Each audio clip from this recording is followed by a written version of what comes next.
Hello world, Dorothy Dottie or Dots. My name comes with options, and we and this is the Reading the Bible series. We just finished reading Genesis 15, 16, and 17, and we also read Genesis 18 and 19. So we did read 5 chapters tonight, and I was gonna stop, but I kind of read 15, 16, and 17 all in one go, and then 17, and then 18 and 19 all in one go. And all 15 chapters 15 through 19 is some pretty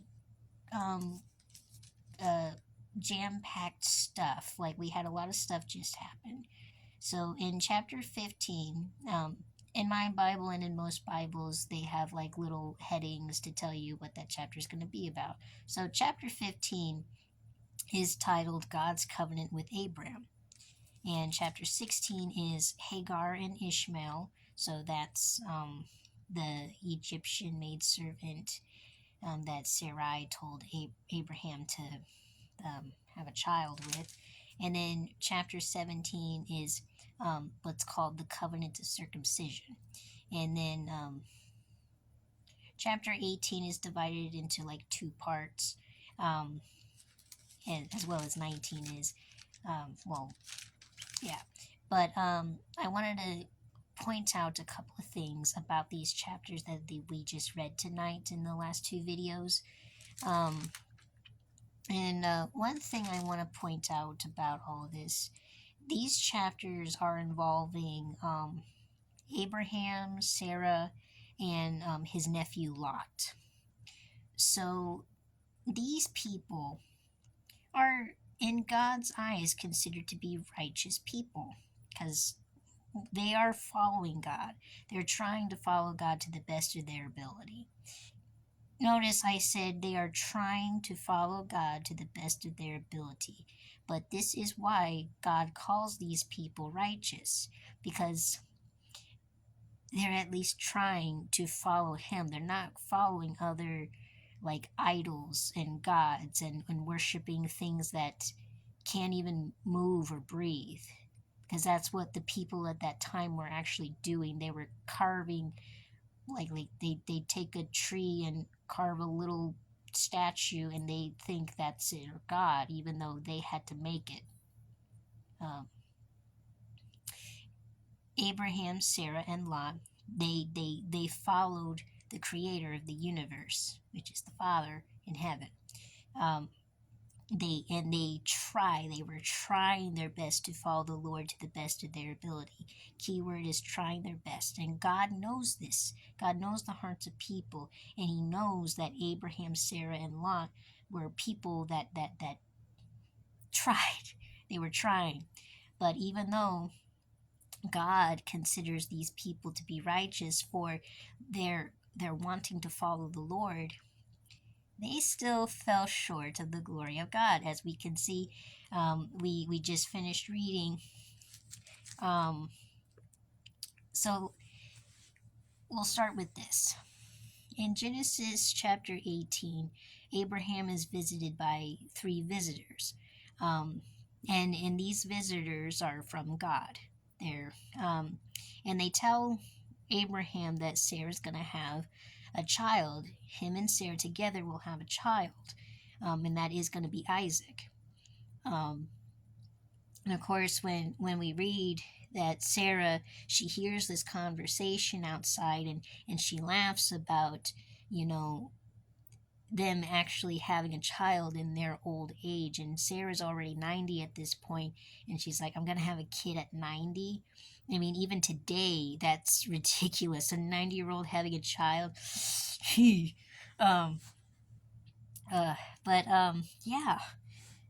says that she did laugh at that, and God and the Lord does confront Abraham, and like he says to him, like, hey, why did Sarah laugh? Well, one thing I do want to point out about Sarah laughing about her having a kid at her old age, in Genesis chapter 17 at verse 17, God tells Abraham that you are going to have a child by Sarah. God tells Abraham he's going to have a kid with Sarah.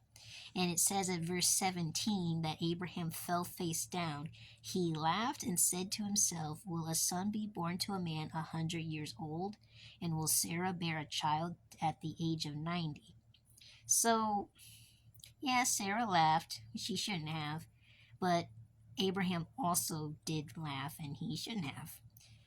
But regardless of them both having a moment there and laughing at God for telling them that they will have a kid even though they're really old, um, God still fulfilled what he said he was going to do for them. He still enabled Sarah to be able to conceive and have a child that following year when they were told. But Abraham, yeah, he laughed too. He actually laughed first before Sarah did. So, yeah, Abraham, he wasn't perfect, but he did his best. But this is why he's considered righteous, because he at least did his best. And Sarah is considered righteous too, though she gave terrible advice. She gave terrible advice to Abraham, because this is also part of why Abraham, Sarah, Lot, all of the patriarchs, they did their best, but they definitely were not perfect. And this isn't God's doing. This is people. It says Sarah, Abraham's wife, had borne him no children, and it was Sarah's idea to tell Abraham, hey, go sleep with Hagar and have a child with her. That was terrible advice. And Abraham, he definitely could have said, no, that's terrible advice. I ain't doing that. But he didn't. He agreed. So Abraham definitely fell short there, but God allowed it to happen, because God lets his kids go through experiences so that they can learn, as any parent would. You don't tell your kid absolutely no to every single thing. You let them go through certain experiences so that they can learn. Obviously, when something is too terrible, you don't let your kid do whatever. And God is like that too. When something is too serious, God does intervene, as we see with Sodom and Gomorrah.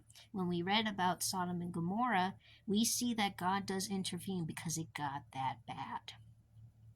So, to Sodom and Gomorrah, this is a wonderful thing that God has did. This is how we know that God is merciful. He doesn't just destroy people for no reason. In Genesis chapter 18, starting at verse 20, it says, then the Lord said, the outcry against Sodom and Gomorrah is so great and their sin so grievous that I will go down and see if what they have done is as bad as the outcry that has reached me. If not, I will know. See, God is a perfect parent. The Father in heaven is a perfect parent. He will let us choose what we will do, and we will learn from these things, hopefully. But if it gets to be too bad, like a good parent, when things get too bad, when we get way out of ourselves, he does intervene, as we see here. And he makes sure that when he does intervene, it is for a good reason. As we saw when Lot was housing those two men that were visiting, the angels that were visiting, the men of the city of Sodom came to try to,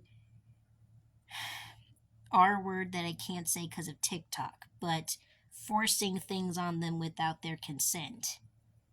That's what Sodom was. They were constantly doing that to anybody.